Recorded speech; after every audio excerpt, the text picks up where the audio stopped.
représentants de réalisateurs par an qui vont vous présenter leur réalisation. Parce que je vois déjà. Oui, oui, ben. Attends.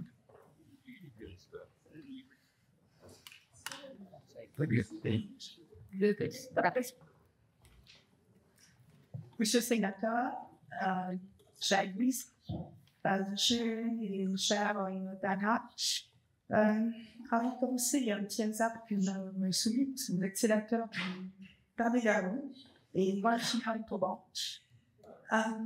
Mon Toban, qui est la ville de naissance d'une femme résidente, voilà, de Jacques. On ne doit jamais oublier, et qui est aussi la ville de Saint-Dominique aussi, qui était le chef de la police de Vichy. Je carry the state that c'est une ça pour un guide la partie célèbre. Et entre les trois, vous devinez facilement une vanne à deux faces. Donc, merci à la Micra de m'avoir demandé de mettre ce film avec Yanis Armé. Je voulais aussi dire deux ou trois mots sur la PHG qui est toujours très engagée dans l'enseignement des valeurs de la République. Il a voir un mot pour ma collègue Joël Lazare, présidente de l'association depuis 12 ans. Grâce à elle, nous avons fondé le système éducatif pour donner chaque année au moins peut-être de la Sorbonne. Et j'ai aussi une pensée pour Charles, parce que Charles était élève dans notre lycée. Au lycée Pissarrois, pour trois, c'est notamment un psychiatre qui porte son nom.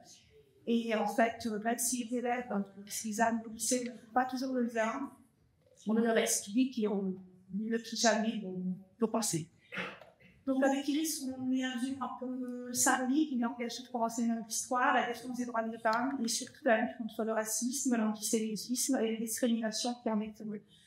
J'ai été dans un collège de Centre de Nice, il y a déjà un certain nombre d'années, un collège où il y avait des élèves de religion différente. Tout le monde savait qu'il était. On ne parlait jamais de religion, on ne parlait jamais de laïcité, parce que c'était un bon débat et parce que c'était un bon sujet. Et comme ça a changé, on a un rôle à jouer, et ce rôle, il faut faire un pas de corps et ne jamais lâcher, ne jamais avancer. Faire de l'histoire et l'enseigner, c'est consommer du temps et consommer du sens. Il y a une enseignée ma moisson du permis. Du temps pour décrypter, décrypter, analyser, du temps pour savoir, apprendre, se souvenir. C'est mettre ses parts et ceux des élèves ont des traces anciennes, ça des archives, des photos, des lettres, des carnets, des journaux, faire une vidéo. Tout ce qui est la trace d'une vie, de plusieurs vies. Et aussi de la trace plus sèche, plus aride, des lois, des décrets, des circulaires, des arrêtés, des textes administratifs, allemands et français, qui désirent, stigmatisent, interdisent, écartent, ségrèguent, organisent, spolient, marquent, entraînent la constitution de fichiers et une liste. Des textes sans pitié qui arrêtent, internent, concentrent, véhiculent, dévorent. Des archives qui mènent à la mort, parce qu'on est. Par-delà les chiffres, la base des statistiques, celle qu'elle minimise, globalise et enferme, qui déshumanise. L'archive, quand elle est nominative, nous met au plus près de l'humain, avec la micro-histoire. C'est des enfants, des colliers, collégiens, lycéens, des mères et des pères, des familles, des célibataires, des grands-parents, des portés pour être anéantis, séparés de pensants. Ils partent avec un sac, un mabuchon, parfois une valise parce qu'ils le peuvent, et les papiers, les objets indispensables annoncés par le doigt, il faut bien le temps. Parfois, ils partent sans rien. Les objets, les papiers, c'est souvent ce qui est recevé dans les vitrines d'un musée, la Rivoire, c'est un service d'archives, ou dans le souvenir des survivants quand tout a été perdu. Comme ces bulletins scolaires de la guerre d'Israël, c'est des années choquantes. Mais activement dans un sac au moment de la liquidation des dépôts de bouche, car elle se montait la rentrée à Bertone. Où elle pense qu'il y a eu quoi pour sa fille, pendant qu'elle est adulte, il raconte. Parfois, on n'existe qu'une seule trace, une photo, ou un bulletin d'élève dans un lycée, alors qu'on perd justement la trace, car la Shoah commence souvent à côté de chez soi, que sinon il se pour finir très loin. J'ai été très attentive au travail que vous avez fait pour ça nous aide. Et votre volonté de bloquer le jeu j'ai été très sensible parce que pour moi, enseigner la Shoah, on ne peut pas utiliser le support c'est un génocide nucléaire, je ne sais pas. Et utiliser son téléphone, utiliser des moyens numériques, c'est très bien et ça nous aide. Et vous avez fait un choix extrêmement judicieux. Mais il y a toujours un perspective du cours d'une vie à remonter, une vie interrompue. L'histoire est des traces souillées. On cherche la trace de l'histoire, d'une histoire. On écrit l'histoire des traces et donc c'est une vie. Une valise, une personne, c'est une vie disparue qu'on essaie de retrouver, les fils qu'on essaie de retrouver. Travailler sur la Shoah et sur les génocides permet aux élèves d'apprendre ce que la démarche de l'historien, pas dans les sources. De comprendre cette question de rigueur et de vérité. Encore plus nécessaire de prendre sur le tableau que les images qui les fassent sur les réseaux sociaux sont très éloignées de la vérité quand elles ne diffusent pas purement et simplement un mensonge. Écrire l'histoire des autres, c'est réfléchir sur la sienne et comprendre qu'il n'y a ni grande ni petite histoire, mais un tissu humain où nous sommes tous et qui va relier passé et présent, relier les vivants et les morts. Passer par les chemins de la littérature, du théâtre, de la musique, de l'art est aussi une manière de s'accompagner l'histoire. C'est pourquoi il est essentiel de repenser l'investissement des élèves, des professeurs, qui ont besoin du temps nécessaire pour bien travailler, et de l'artiste Francine Méran engagé dans ce projet qui s'appelle le Projet Valise, un projet franco-allemand auquel ont participé des établissements alsaciens, le lycée Clémer, le collège de l'Estade à Strasbourg, le lycée Lestade à Lyon, et les établissements allemands, le lycée Einstein de Rennes et Einstein de Kiev. C'est un projet universaliste pour s'opposer au racisme, à l'antisémitisme ou aux discriminations, pour lier l'histoire et le mémoire, tisser des ponts à refuser l'une. Un projet qui, dans l'universalité, permet de penser la synthèse. Chaque valise réalisée par chaque élève est une histoire individuelle unique, celle d'une victime ou d'une aspect de la Shoah ou de génocide ou leur propre histoire familiale. Le projet Valise Mémoire, initié par Francine Méran, apporté par la Victoire à Barin, est l'occasion pour les élèves de lycées français et allemands de voir l'histoire incarnée, l'occasion de réfléchir avec les élèves encadrés par leurs professeurs d'histoire aux histoires individuelles, à leur singularité, mais aussi à leur possible recoupement. Ce faisant, il est l'occasion de réfléchir au sens des mots, notamment au sens du mot génocide, en donnant la parole à des personnes dont la famille a vécu l'un des trois principaux génocides du XXe siècle, la Shoah, mais aussi le génocide des Arméniens ou encore le génocide des Tutsis au Rwanda. Le projet a à cœur de donner à voir la valeur unique et précieuse de chaque vie humaine, les génocides anciennes, à travers la présentation de quelques objets réunis dans une valise symbole d'exil et de migration. En décembre dernier, j'ai eu l'occasion de participer à ce projet pour évoquer devant des élèves encadrés par leur enseignant d'histoire le parcours d'exil de ma famille à travers la présentation des quelques rares objets emportés depuis l'Iran, mais aussi d'objets évocateurs de mon parcours depuis mon arrivée en France. Un samovar miniature, une petite couverture, un acte d'enfant, une édition bilingue des Catherine de Rayland avec la traduction française de Gilbert Mazard, le numéro spécial de Charles Hebdo sur l'Iman, au vous les humains d'Albert Cohen. Je garde précieusement au cœur l'intérêt et la curiosité des élèves, leurs questions, mais aussi la qualité de leur silence. Enseignante chercheuse à l'université, je n'ai pas pour habitude de parler de mon histoire familiale en public.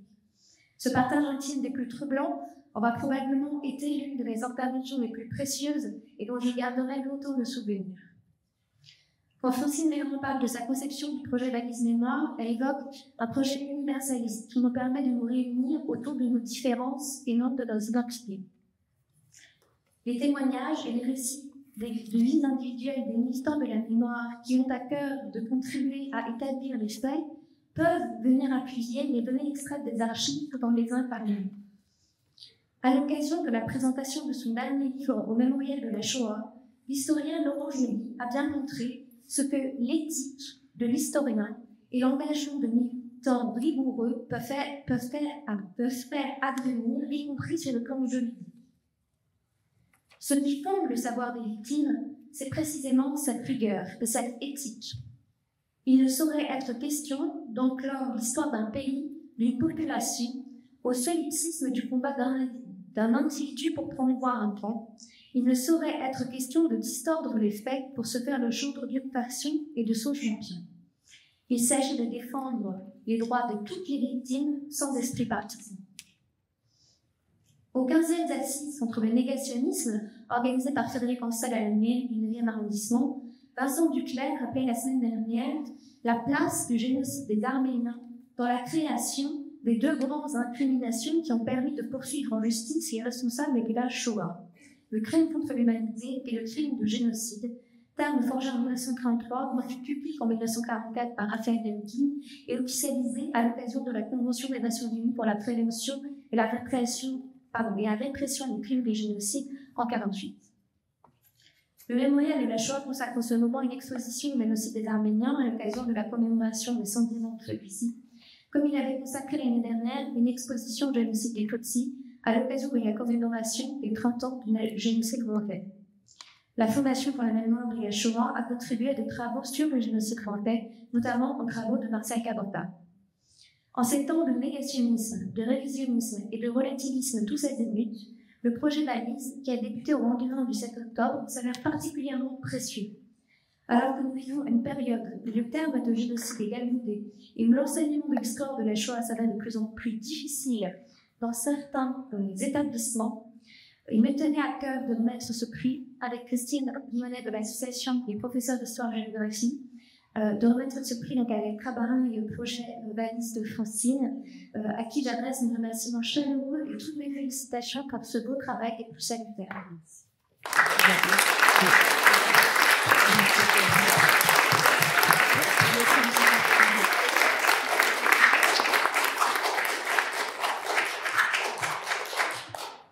Je vais peut-être juste expliquer en 2 mots comment je suis arrivée au projet Balise. En fait, je vous parle depuis toujours et je représente les absents par des balises.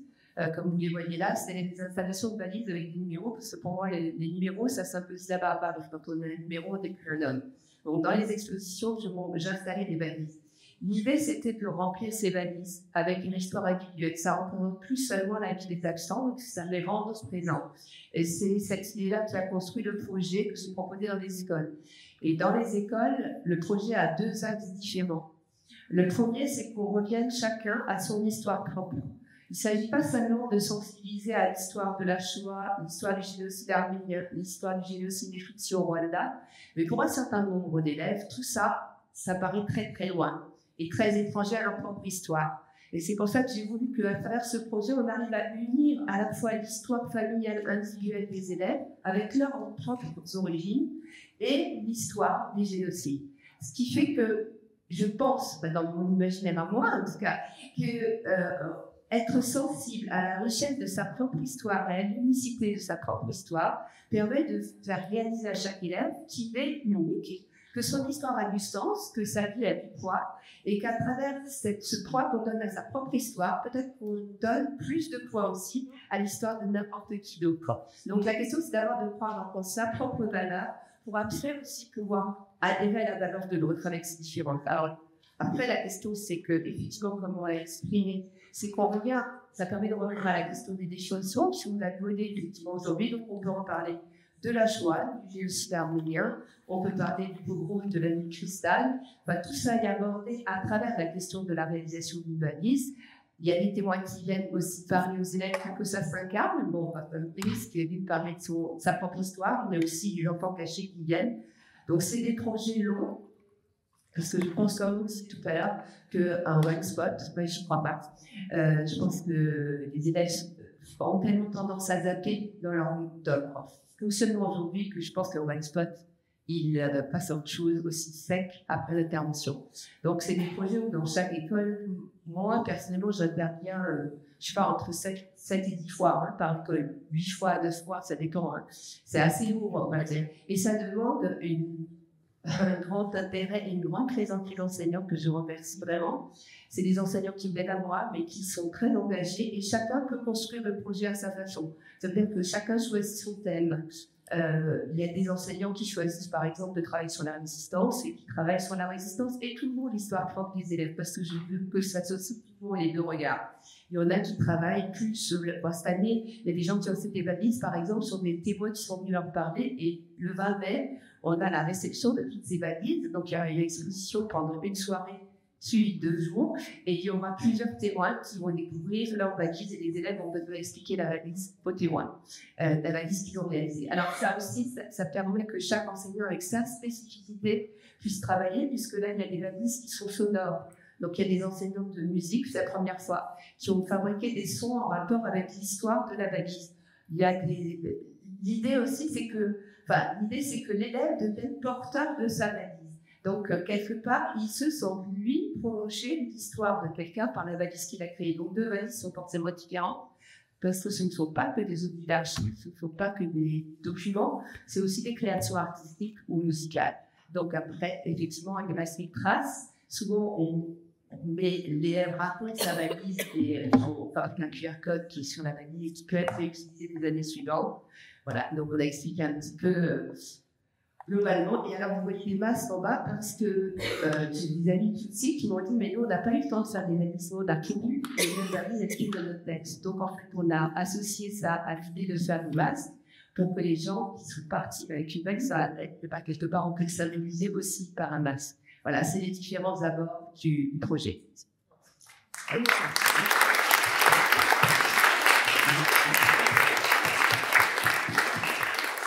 Et Dominique est toujours avec moi pour m'aider sur tous les plans techniques. On est deux, en fait, à porter pour mettre ça. Bye-bye.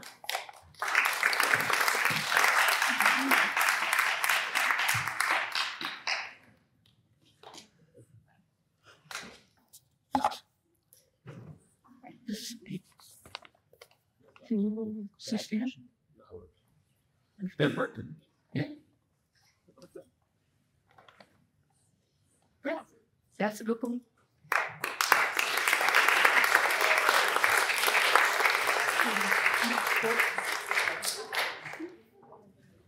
Merci.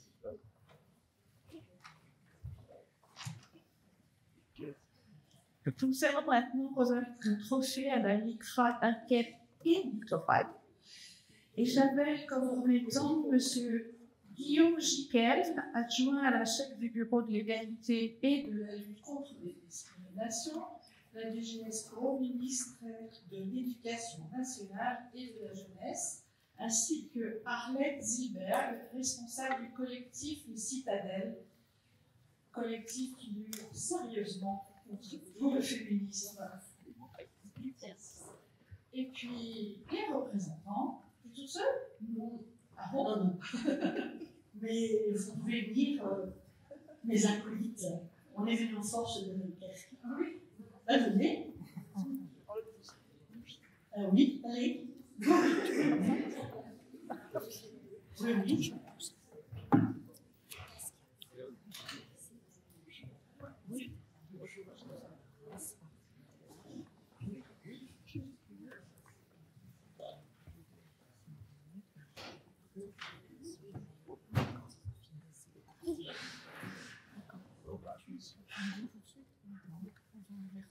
Avec la gueule qui n'ose pas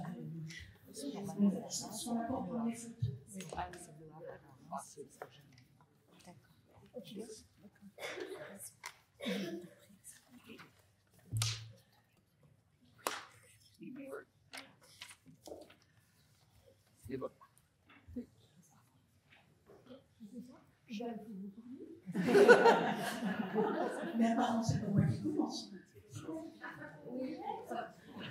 Alors, je décommence. Félicitations pour ce prix et ce trophée. Votre projet m'a inspiré trois choses. D'abord, c'est intéressant qu'on travaille sur la xénophobie et sur les préjugés racistes qui la fondent et tous les différents marqueurs qui doivent être expliqués aux élèves. C'est vrai que c'est un sujet qu'on ne voit peut-être pas suffisamment dans nos politiques. La deuxième chose, c'est que vous articulez à travers ce projet, et notamment à travers les thématiques de solidarité, de fraternité, vous articulez la lutte contre le racisme et l'antisémitisme avec les valeurs et principes de la République et l'universalisme qui les sous-tend. Et je pense que c'est important et ça a dû sans doute susciter des questions, des débats avec les élèves. Et puis la troisième chose, c'est que dans le cadre de vos activités, je sais que vous êtes actifs sur les semaines d'éducation et d'action contre le racisme et l'antisémitisme, vous mettez en avant un levier important de la politique qu'on soutient, en plus d'enseignement, en plus des réponses que l'on souhaite apporter établissements professeurs contre les agissements. Il y a tout cet aspect action éducative que vous incarnez et tout le soutien que le ministère peut avoir avec les ministères et le complément que vous apportez aux élèves, et notamment aux élèves de lycée professionnel dans ce cas-là. Voilà, merci, bravo à vous.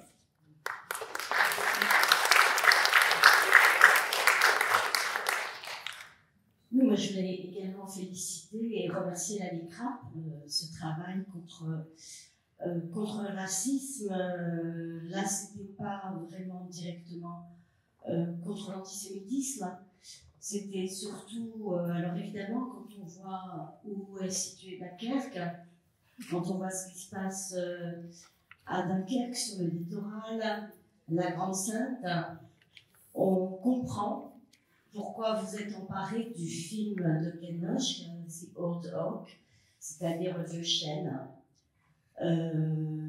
Vous êtes inspiré, vous êtes appuyé sur ce film, et je vais reprendre mon texte. Voilà. Je voulais d'abord vous féliciter également de vous emparer, de prendre la question des migrants à bras-le-corps.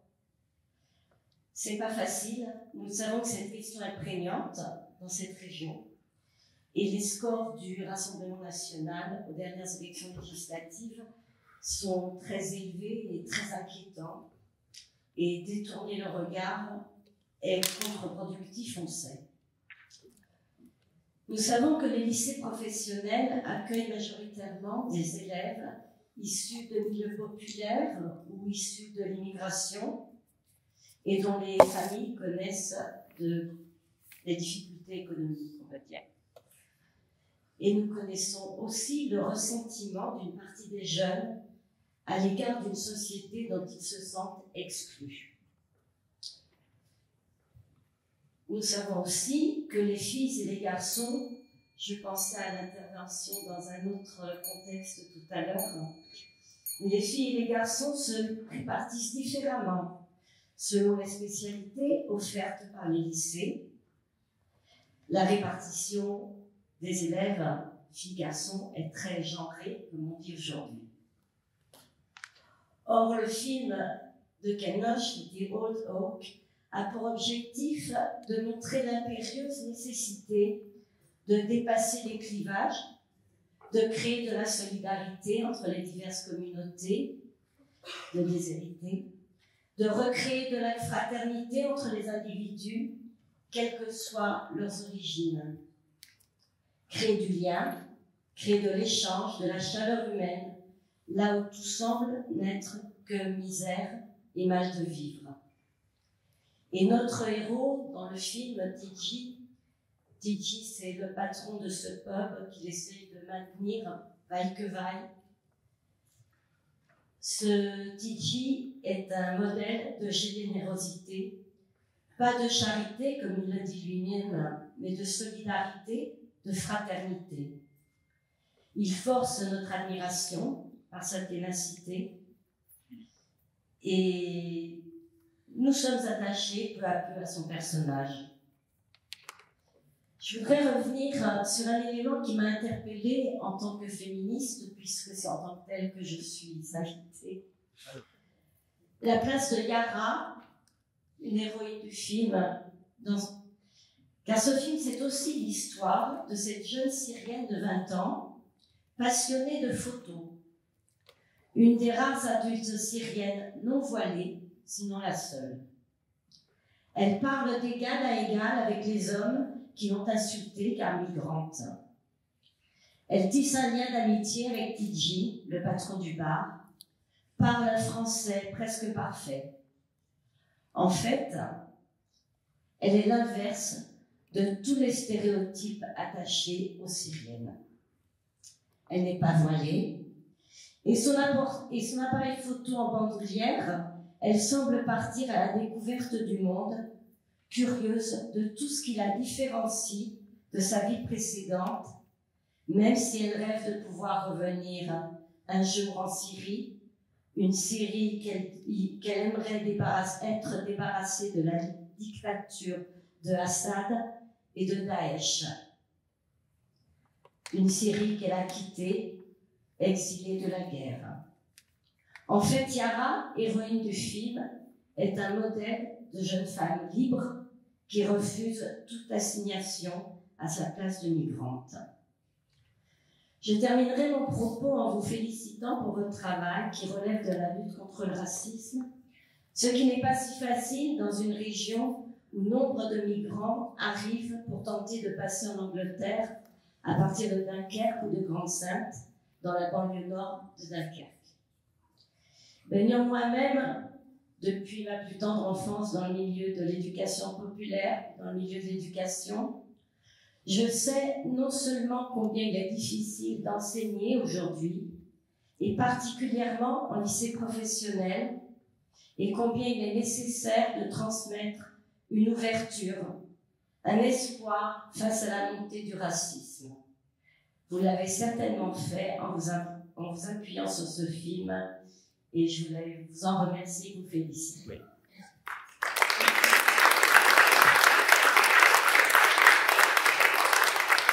Excusez-moi, je voulais également dire que, Monsieur Ravel, je voulais vous dire que j'ai été maire adjointe dans notre vie encore, et dans le 20e arrondissement de Paris, et en 2005, nous avons inauguré une piscine Alfred Nakache dans notre arrondissement. Voilà.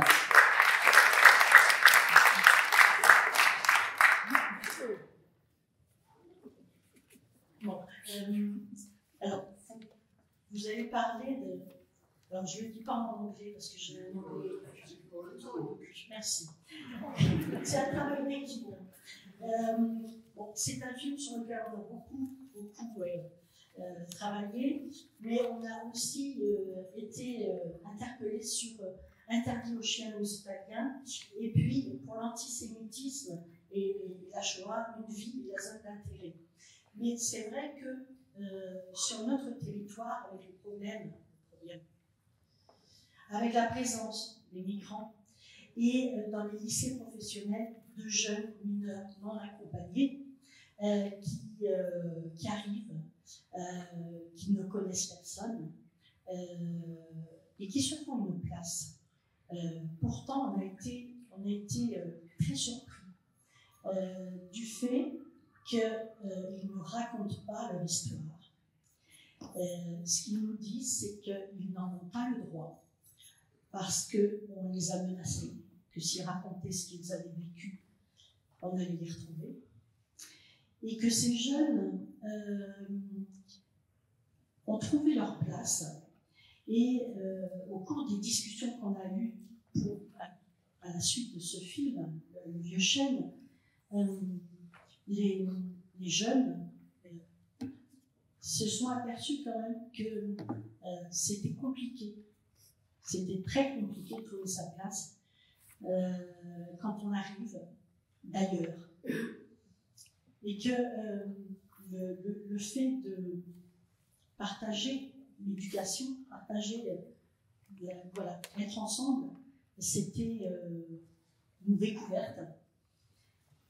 On a eu l'occasion de rencontrer un des proviseurs de lycée qui nous disait que les jeunes mineurs non accompagnés étaient très studieux, étaient très attentifs, étaient souvent dans les têtes de classe et que eux aidaient ceux qui étaient de la région en difficulté et c'est eux qui allaient les aider.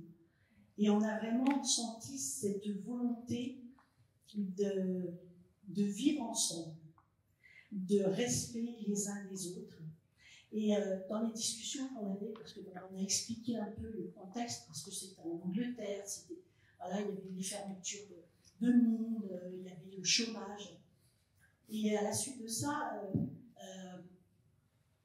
je pense, on n'a pas eu franchement de retour, mais je pense qu'il y a des échanges sur ce qu'a vécu ces jeunes mineurs non accompagnés. Il y a eu un échange et une prise en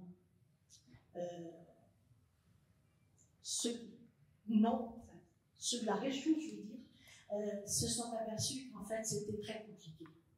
Et c'est vrai que chez nous, sur le littoral, la présence des migrants est un gros problème et un grand problème d'acceptation par la population, une partie de la population. Et c'est vrai qu'au niveau politique, il y en a qui mettent ça en avant. Mais nous, voilà, on a essayé qu'ils apprennent à se connaître et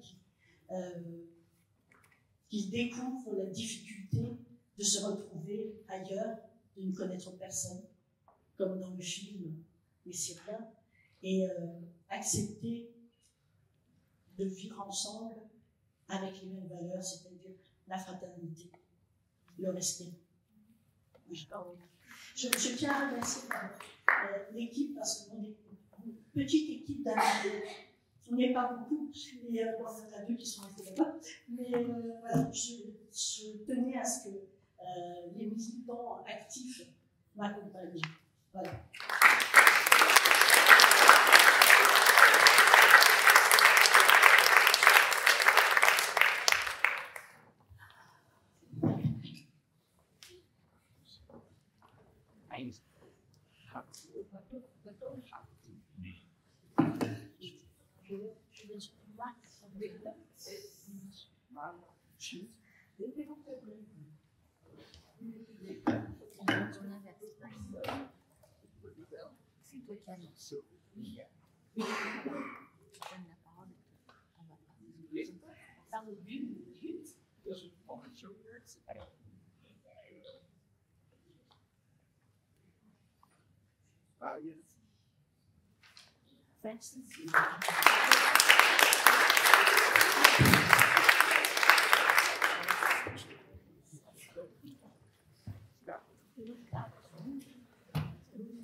Alors, il y a un monsieur qui devait être là, puis il part.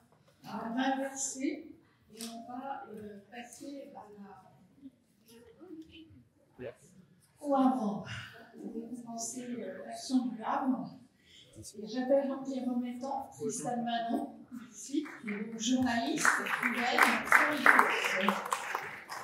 et Marie-Laure Tireille, secrétaire générale du Conseil national d'action laïque, le CNAL, délégué laïcité du syndicat des enseignants de l'Union nationale des syndicats autonomes, l'UNSA, et puis j'appelle les représentants du Havre. C'est moi qui commence. Apparemment. Je vais essayer de faire court parce que j'ai entendu plein de personnes dans la salle dire qu'il faisait chaud et qu'on n'en pouvait plus. Et aussi parce que j'ai promis au premier rang de faire aussi court que mes éditos de Frontières. En deux mots, je disais que je suis très heureuse parce que je suis à côté du combattant de la laïcité et que c'est la mère de toutes les libertés et une valeur, une grande chance, très attaquée ces temps-ci. Donc c'est bien, on se sent un peu à la maison, mais on ne se sent pas à la maison partout sur ce sujet ces temps-ci. Aussi parce que la LICRA, Ligue internationale contre le racisme et l'antisémitisme, c'est un sacré sacerdoce ces temps-ci de travailler là-dessus. Donc ça fait beaucoup de représentations de valeurs attaquées sur une seule estrade, puisque l'antisémitisme est ces temps-ci assez minoré, voire complètement invisibilisé, prendre un mot qui plaît beaucoup à certaines personnes, pour cause de lutte antiraciste, qui est quand même une aberration en soi. Et je profite de cette occasion aussi pour rappeler qu'il est important de mettre les bons mots sur les bons mots, justement. Et que le racisme, c'est du racisme, c'est illégal, il faut lutter contre. Le racisme anti-musulman tel qu'il vient de tuer à Clermont Combe, Aboubacar Cissé. Le racisme, quand il se mue en antisémitisme, le racisme anti-arabe, qui n'est pas toujours le même que le racisme anti-musulman, mais aucun de tous ces racismes n'est de l'islamophobie. Aucun de tous ces racismes n'est de la judeophobie. Et au cœur de tout ce racisme naît de la catophobie, parce que ces trois dernières choses, l'islamophobie, la catophobie, si tant est qu'on puisse l'appeler ainsi, et la judéophobie, si ces trois choses-là étaient exercées par quiconque parmi nous, ce serait une critique de la religion, et les religions, les idées et les dogmes n'ont pas de droit.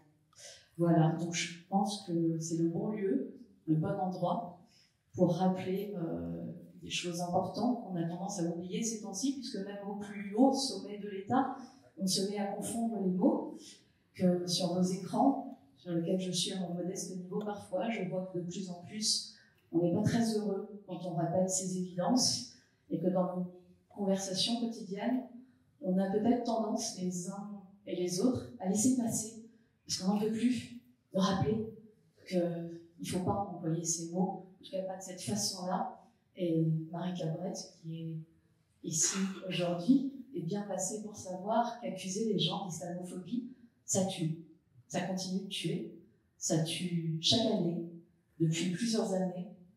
Et voilà, je trouve que c'est important de savoir qu'il faut lutter pour toutes les causes contre lesquelles, pour lesquelles lutte la LICRA et tous les mots contre lesquels s'oppose la LICRA, mais qu'il ne faut pas se tromper de mots et de mots.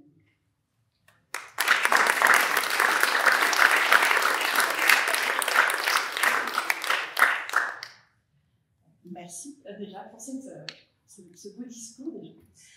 Donc moi, je suis effectivement représentante du Comité national d'Action laïque, dont je suis la secrétaire générale depuis 2 ans.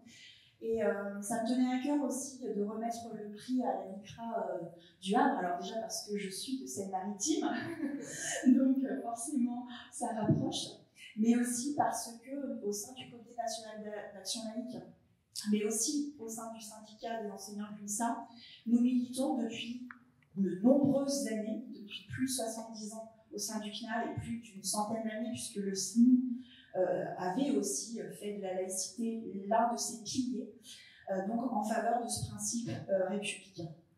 Et pour autant, depuis effectivement plusieurs années, et vous l'avez dit toutes et tous, ce principe doit être réaffirmé par les enseignants qui sont les premiers transmetteurs, entre guillemets, de ce principe au sein des classes, des établissements.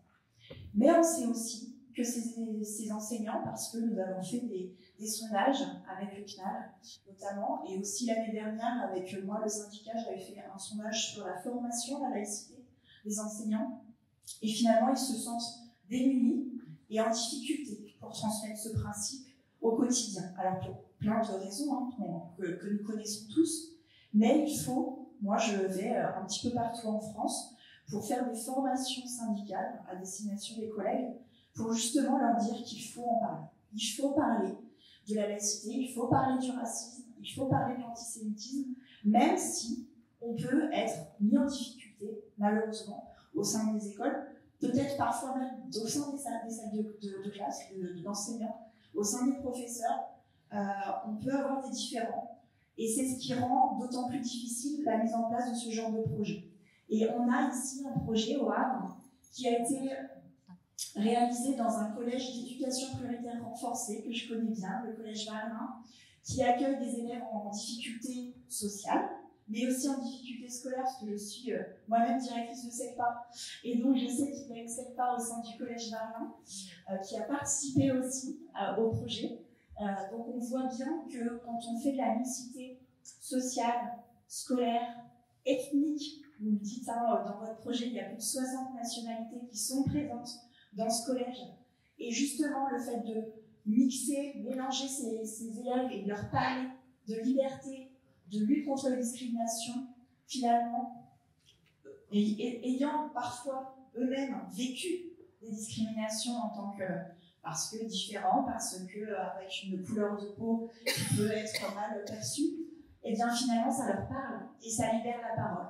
Et c'est quelque chose d'important que je milite pour ça, pour que les enseignants en parlent au sein des équipes, en parlent au sein des établissements, qu'il y a des projets un petit peu partout en France qui soient menés. Alors maintenant, désormais, je parlerai des projets de la LICRA, parce que j'ai entendu aujourd'hui de magnifiques projets qui sont menées un peu partout, et je peux vous dire que malheureusement, vous aurez peut-être d'autant plus de sollicitations un peu partout en France, parce qu'il faut continuer ce genre de projet. C'est quelque chose qui marque les élèves et qui, effectivement, met une petite graine. Et donc, c'est important de cultiver la lutte contre le racisme. Et nous, au niveau du syndicat, en tout cas, je vous annonce, vous serez invités un petit peu localement, un peu partout, puisque dans le cadre des 120 ans de la loi de 1905, nous planterons des arbres de la laïcité parce qu'on souhaite enraciner ce principe un petit peu partout en France. Donc voilà, je vous informe que je ferai en sorte que nos collègues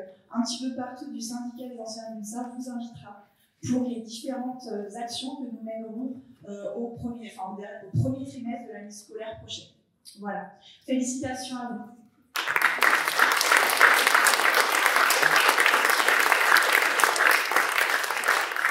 Merci beaucoup d'abord de tout ce que vous avez dit. Je vais présenter le projet et je rebondirai sur une de choses que vous avez dites. Voilà. Alors, donc, ce projet s'intitule, comme vous le voyez, Non à la haine au collège Eugène Barlin. Donc, nous avons été sollicités au mois de novembre 2023 par 2 assistants d'éducation de ce collège, qui est un collège, donc, comme vous l'avez dit, REP+, de Cocrioville, donc quartier politique de la ville du Havre, et afin de participer à un projet élaboré par le collège pour la semaine d'éducation contre le racisme et l'antisémitisme de mars 2024. Après une première réunion en janvier avec ces 2 assistants d'éducation et l'équipe de direction du collège, où nous avons présenté la LICRA dans le but d'intervenir durant cette semaine, et ils nous ont proposé l'ébauche de leur projet. Une seconde réunion a été programmée en février avec les équipes éducatives et notamment les enseignants qui ont participé à ce projet. Donc je tiens à souligner l'importance de cette préparation parce que, on doit le dire, c'était la première fois où on avait vraiment une réelle préparation et on avait tendance, effectivement, comme dans d'autres sections, je crois, à intervenir au cas par cas, quand on nous appelait, mais là, il y avait un réel projet d'ensemble, je dirais. Donc, au cours de cette semaine, on était exposés dans le monde, comme vous le voyez, des affiches de la LICRA avec les citations des personnalités, une carte du monde, alors cette carte du monde avec les 60 nationalités des pays dont sont originaires les familles des élèves, à notre grand étonnement d'ailleurs, parce qu'en fait, quand on regarde cette carte, tout le monde est plus ou moins étonné, parce que le préjugé qu'il y a autour de ce collège, en gros, ce sont des Noirs et des Arabes, c'est ce qu'on a entendu avant d'intervenir. Une frise chronologique rappelant les événements historiques en lien avec ces thématiques. Tout à l'heure, on a parlé de l'histoire, c'est évidemment très très important. Il n'y a pas que la mémoire, il y a l'histoire. Pour qu'il y ait de la mémoire, il faut d'abord qu'il y ait de l'histoire. Des dessins d'élèves de 6e et 5e réalisés en cours d'art plastique. On a parlé de culture, on a parlé d'art, voilà. Et des photos de personnages historiques avec un texte rédigé par des élèves qui évoquent la vie de ces personnes et leur combat pour plus de justice et de tolérance dans le monde. Donc tout ça, c'est le projet global. Ensuite, pour les interventions de la LICRA qui ont eu lieu donc en mars, nous avons échangé avec des élèves de 4e à partir de travaux d'écriture réalisés avec leurs professeurs. C'est-à-dire qu'il y a eu un travail en amont avant que nous, on intervienne, notamment des poésies, mais aussi des témoignages réels ou fictifs sur des situations de racisme et d'antisémitisme qui nous ont été envoyés en amont. Ils nous ont permis d'échanger et de débattre autour des préjugés, des discriminations, du racisme et de l'antisémitisme. Des exposés sur des personnalités ayant lutté contre ces fléaux comme Martin Luther King ou Josephine Baker nous ont permis aussi d'aborder ces sujets, d'insister sur l'universalisme et les valeurs de la République, ce qui nous paraît effectivement fondamental. À la fin de la semaine, de cette semaine d'éducation contre le racisme, l'un des assistants d'éducation, alors ça n'apparaît pas dans le PowerPoint, mais je le rajoute, nous a interviewé pour la web radio du collège, l'objectif étant de faire connaître notre association à l'ensemble des élèves de l'établissement ainsi qu'au personnel. Les questions portaient sur les objectifs de la LICRA, ses valeurs, ses actions, ses projets d'avenir au niveau national et locale, et l'après 7 octobre également. On a recueilli également nos réactions concernant les 2 interventions que nous avons réalisées. Enfin, pour valoriser ce projet et toutes les actions mises en place dans ce collège à cette occasion, un cocktail a été organisé par la direction des équipes éducatives le mardi 14 mai, où nous avons été invités. En présence d'élus de la ville du Havre, M. Florence Martin et Matakou Nyang Fouquet, qui est maintenant membre de la FRAC, je tiens à préciser, lui n'était pas à l'époque, elle est maintenant. De quelques parents d'élèves et d'élèves, le principal adjoint du collège a rappelé l'importance du combat contre le racisme, l'antisémitisme et la discrimination. À noter effectivement que nous avions fait une autre intervention dans la classe SECPA, je ne l'ai pas intégré, ce n'est pas dans le projet global, mais et que les SECPA ont réalisé le petit four que nous avons dégusté au cours de ce cocktail. J'ai pris la parole en tant que présidente de la section pour remercier l'accueil de notre association et de l'important travail qui a été réalisé dès le mois de novembre 2023 pour préparer nos interventions. Et tout au long de l'année scolaire, les affiches des travaux sont restées dans nos livres. Le projet, en fait, n'a pas été continué après tout est resté jusqu'à la fin juin dans l'établissement. Donc, avec cette idée, effectivement, je fais travailler dans la nouvelle. Pour terminer, je voudrais revenir souvent sur ce que vous avez dit, parce que je suis président de la LECRA depuis 2017, et avant d'être président de la LECRA, je suis professeur de lettres dans un lycée de Sainte-Marie, à Lisbonne. Je faisais beaucoup d'autres établissements allemands, notamment des lycées professionnels, je connais bien. Mais ce que je veux dire, c'est ce qui m'a surpris dans les dernières interventions que nous avons faites. Alors, l'année dernière, mais aussi cette année, c'est le fait que beaucoup d'enseignants se sont démunis, effectivement. Moi, je n'ai pas l'impression, peut-être, c'est pas pour me mettre en avant, mais qu'à l'époque, avant 2016, où les enseignants sont aussi démunis devant ce problème. Nous-mêmes, nous avions fait un projet avec une collègue d'histoire, et nous sommes allés en juillet, nous avons travaillé sur la Shoah, l'esclavage, etc. J'ai pas eu cette impression-là, et la dernière intervention qu'on a faite au collège japonais, on a eu, avec les enseignants, cette impression, vraiment, tout ce que vous avez vu là, on ne le sait pas forcément, et ça va nous aider, et vraiment. Alors, venant de personnes, d'ailleurs, pas toujours jeunes, mais des personnes à certains âges, qui se sentaient de parler de ces problèmes, d'antisémitisme, de racisme et de laïcité. Merci à vous, effectivement. Alors, sur ce sujet, je peux peut-être vous apporter modestement une très petite éclairage, parce que je très souvent dans des collèges, dans les lycées, parler très précisément de ces questions-là. Et les professeurs m'expliquent pourquoi ils savent venir. Et je pense que c'est pour la même raison que le disent quand ils sont démunis, parce que je leur dis, mais ce que je dis, vous le savez, la plupart du temps, c'est le professeur du choix, parce que souvent ils le savent très bien. Et ils me répondent avec leurs mots à chaque fois, mais quasiment mot pour mot la même chose. Vous n'avez pas à gérer sa présence. Mais c'est ça la question. Ça n'est que ça, le sujet. C'est pas qu'ils ne savent pas faire. J'ai entendu faire des conférences et même dans des débats à la télévision, des professeurs qui ne sauraient pas expliquer la laïcité et tout, même si les professeurs étaient parfaitement idiots. Ils savent absolument tout expliquer. Ils ont juste de plus en plus peur de gérer les élèves, les parents, les élèves, ce qui va être raconté par les élèves, qui ne sera pas nécessairement si nous avons pu expliquer en classe, et faire venir un intervenant extérieur leur permet quelque part d'externaliser le problème et que les dangers repartent avec la personne. Voilà, c'est juste, je pense que nous rencontrons finalement les mêmes blocages.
Avant-dernier trophée, dernière section, l'Ixra Reims. Et donc, j'appelle comme remettant M. Mathias Ott, délégué interministériel à la lutte contre le racisme, l'antisémitisme et la haine anti-LGBT, connaissez sous le nom de l'Ixra, et Maud Landau, qui est une actrice, autrice, et qui maintenant est déléguée de Reims.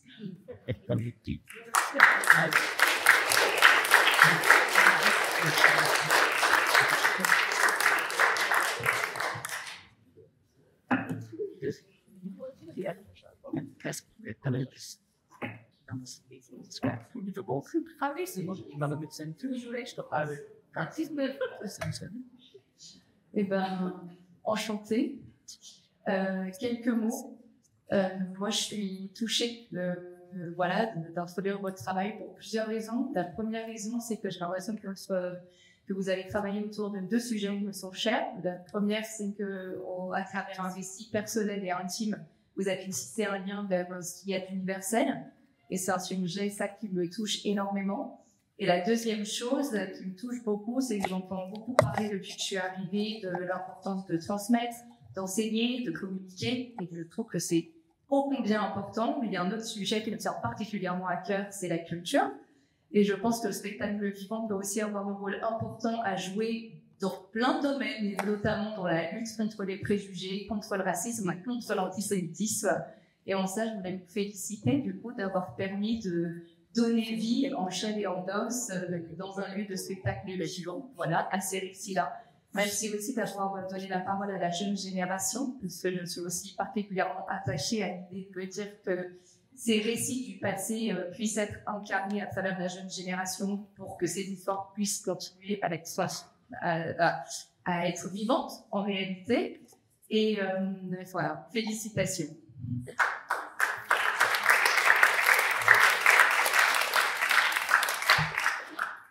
Bonjour à toutes et tous, monsieur le sénateur, madame la conseillère régionale, chère Catherine, chère Christine Banon, mesdames et messieurs les présidents, chers amis en grades et qualités, chers jeunes que je vois tout au fond, qui sont encore très attentifs à cette fin d'après-midi.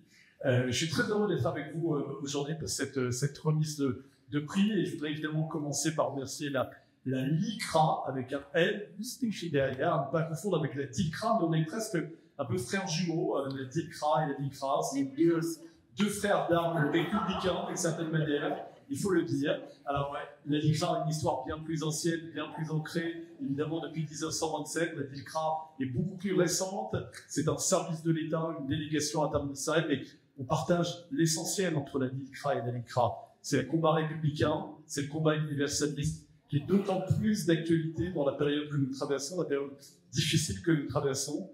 C'est ce combat qui fait qu'on ne fait pas la différence entre les citoyens, quelle que soit leur couleur de peau, quelle que soit leur origine, quelle que soit leur orientation sexuelle. C'est ce combat universaliste qui fait qu'on ne trie pas entre les combats. On n'oppose pas la lutte contre le racisme et la lutte contre l'antisémitisme. On ne fait pas de hiérarchie entre les causes. Et c'est évidemment essentiel dans cette période difficile que nous connaissons, que notre pays, que l'Europe et que le monde traverse, de repli identitaire, de repli des combats, de chacun pour soi, de hiérarchie. Et donc, c'est très important de continuer main dans la main, DILCRA, tous les républicains que vous êtes, que nous sommes dans cette salle aujourd'hui. Et nous sommes très nombreux. Il ne faut pas l'oublier, on n'est pas minoritaire, on est très nombreux. Il faut parfois on hausse un peu la voix, on hausse un peu le cœur, et on est bien plus nombreux que les autres. Et il faut faire vraiment ce beau combat républicain. Donc, merci encore une fois à la LICRA, à tous ces bénévoles et à tous ces dirigeants. Je voudrais aussi vous dire que dans cette période, il faut le dire, difficile, où il y a 20 ans, le combat, la lutte contre le racisme était un combat qui rassemblait, non pas un combat qui divisait. Dans cette période difficile que nous connaissons, nous avons une chance et un espoir. Et cette chance et cet espoir, ça a un nom dans notre pays, c'est l'école. L'école de la République, c'est l'éducation. Les enseignants que vous êtes, et je sais que vous êtes nombreux dans cette salle, et c'est sur vous les enseignants, les jeunes qui sont au fond de cette salle, pour reposer tous les espoirs d'une société plus fraternelle demain. Une société qui pourra à nouveau manifester tous ensemble dans la rue pour lutter contre le racisme, sans faire de différence entre les uns et les autres, sans essentialiser personne. Et donc ce beau combat, il repose sur les enseignants, il repose sur les jeunes, et moi j'ai beaucoup d'espoir quand je vois la qualité des prix qui sont remis cet après-midi, quand je vois la qualité du travail que vous avez pu mener à Reims, quand je vois la qualité du travail que vous menez partout en France, il y a un espoir pour une société meilleure. Un grand merci à vous tous.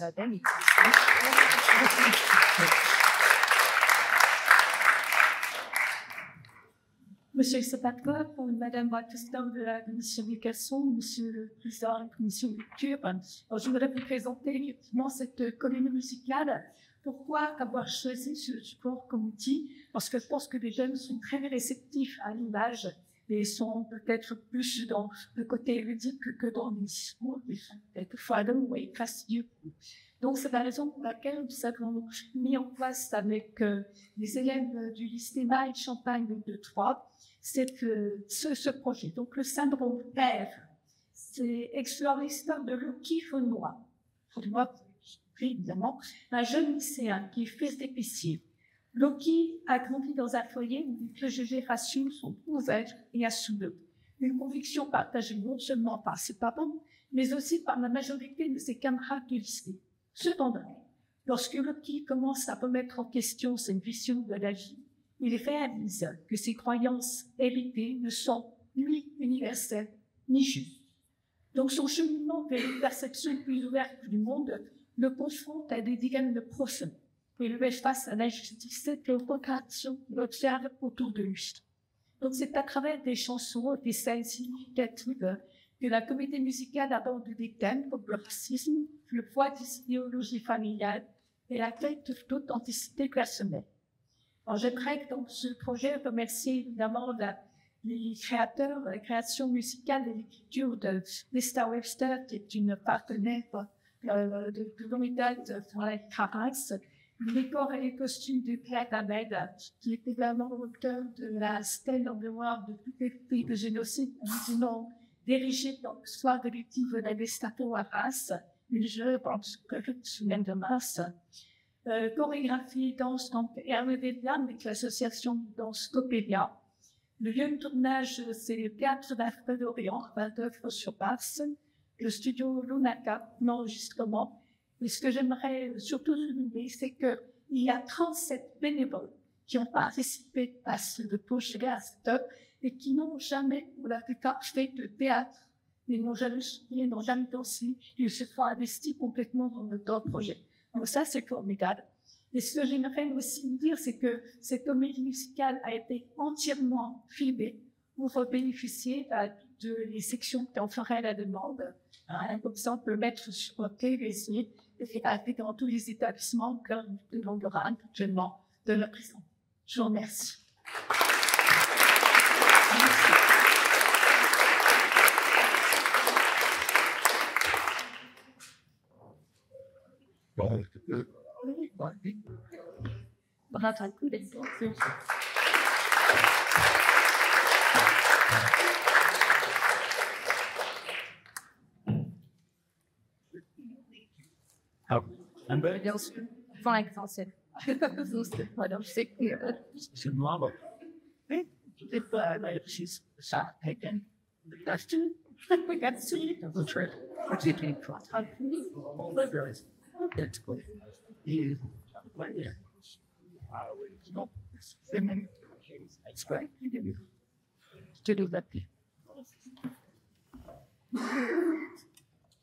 Alors, un cran, oui, fier de ce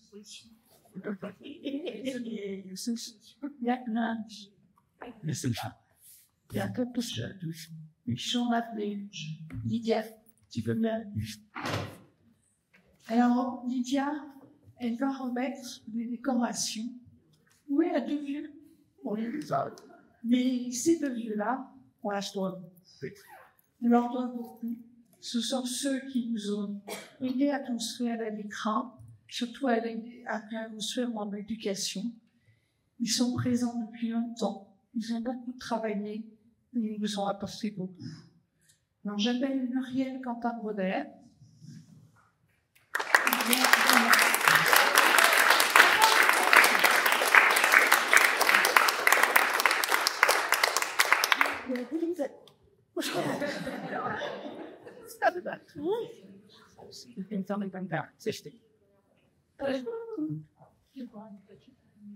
Le Tierpen von Bad Tierpen ist kann Georges Weiss. Voilà. Bon, c'est bon.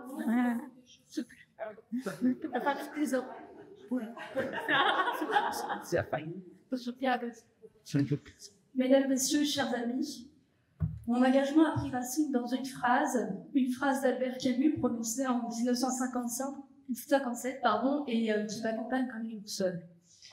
Chaque génération, sans doute, se croit vouée à refaire le monde. La mienne, c'est pourtant qu'elle ne le refera pas.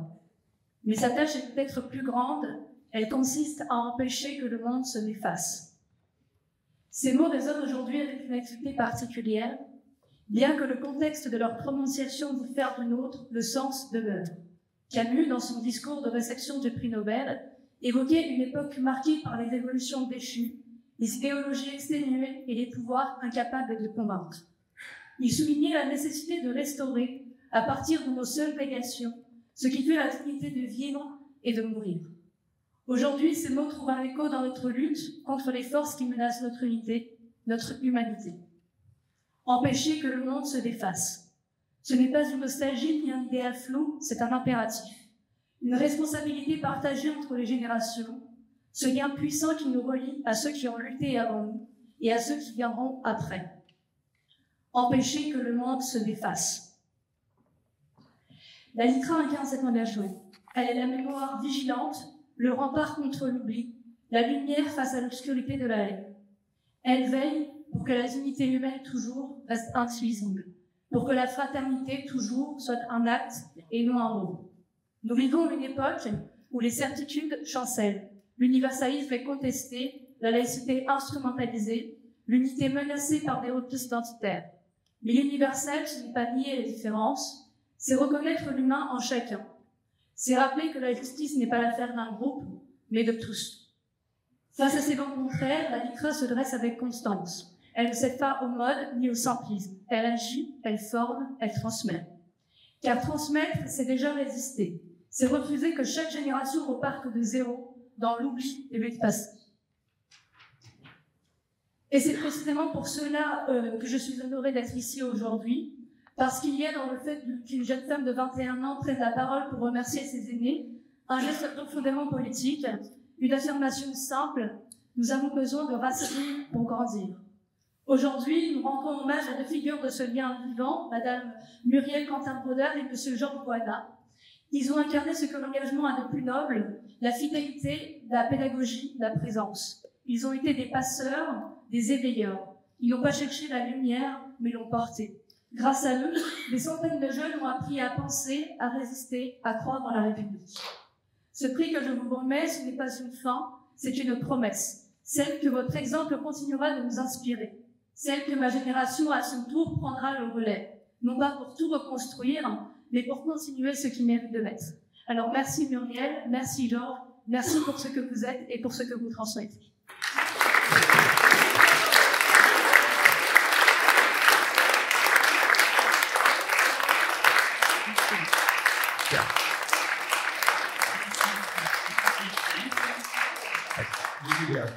Je tenais à partager ce trophée avec tous les militants de la LICRA Auvergne-Rhône-Alpes.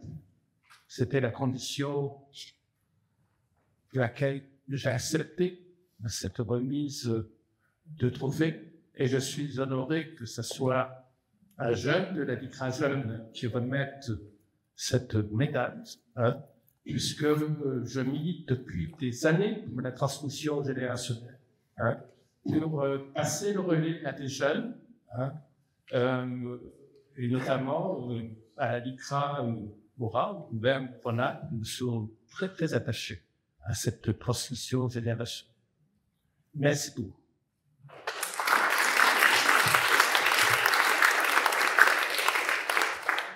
J'ai écrit mon petit mot parce que je suis bavarde invétérée. Donc j'ai promis à Hélène que je serais très courte.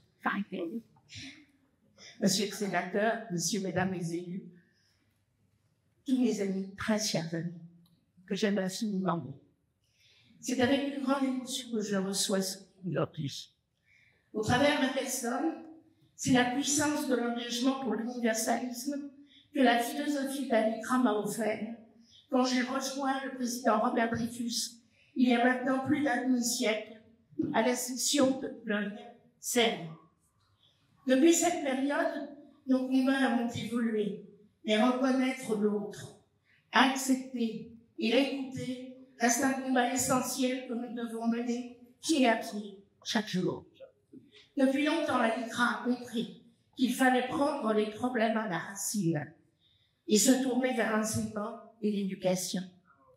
Que nous soyons parents, associations, professeurs, élus, nous sommes les artisans de la sensibilisation de nos jeunes, afin qu'ils deviennent des citoyens responsables et fraternels au sein de notre République. Mon engouement pour la transmission n'a pas faibli, malgré le poids des ans, grâce aux sollicitations enthousiastes et tenaces d'élèves Pujol. Et pour parler des Hauts-de-Seine, je sais, le soutien amical et fidèle de Grégoire de la Roncière de Seine, qui m'a permis, avant la panthéonisation, de faire une très belle exposition à Sèvres, qui a duré 1 mois sur Michel Manouchian. Et j'en suis très fière, avec toute ma main.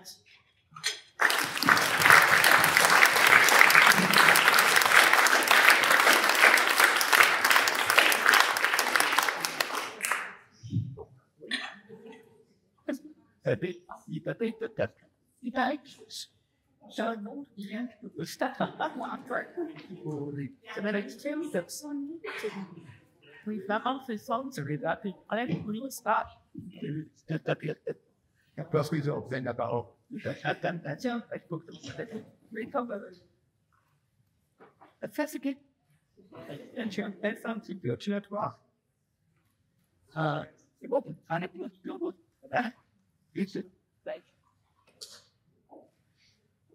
Moi, là, c'est bon.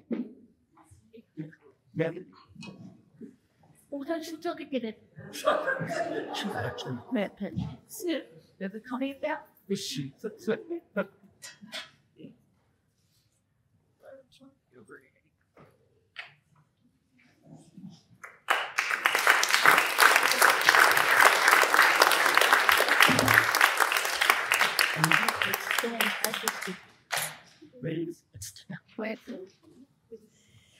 Monsieur Lévy, notre hôte en Spanish here, Madame la ministre, Mesdames, Messieurs les représentants des institutions, de nos partenaires, des associations amies, des médias, du corps enseignant, de leurs élèves et étudiants, du cher collègue salarié des bénévoles de la LECRA, du cher amis. C'est avec honneur que je tiens à vous remercier de votre présence et d'avoir permis à cet événement d'avoir lieu. Le constat actuel décrit une progression du racisme et surtout de l'antisémitisme. L'antisémitisme tue. De façon alarmante, cet antisémitisme existe dans un cadre anti-républicain, virulent. Il nous oblige à réfléchir à nos actions auprès d'une certaine jeunesse qui se modèle souvent dans la violence, particulièrement par la lecture des réseaux sociaux. Un regard sur l'autre depuis la maternelle, puis des ateliers d'analyse critique, des études de la rhétorique des propagandes racistes et antisémites et des théories du complot doivent être programmées. Nos actions en lien avec les enseignants doivent se faire dans une construction pédagogique appelant les élèves à l'écoute, à la connaissance, à la réflexion et à la création. Il faut amener les élèves à réfléchir par eux-mêmes, sans interférence, sans interdit, autre que ceux du non-respect de l'autre.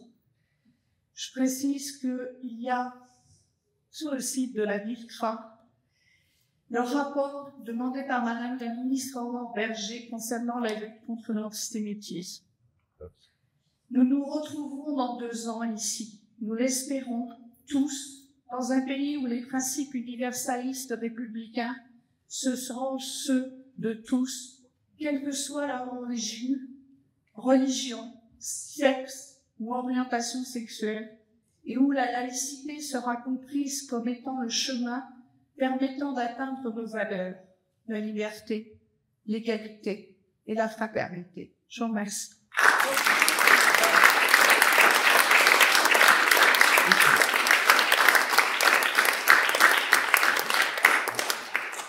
Et puis maintenant, on va les voir.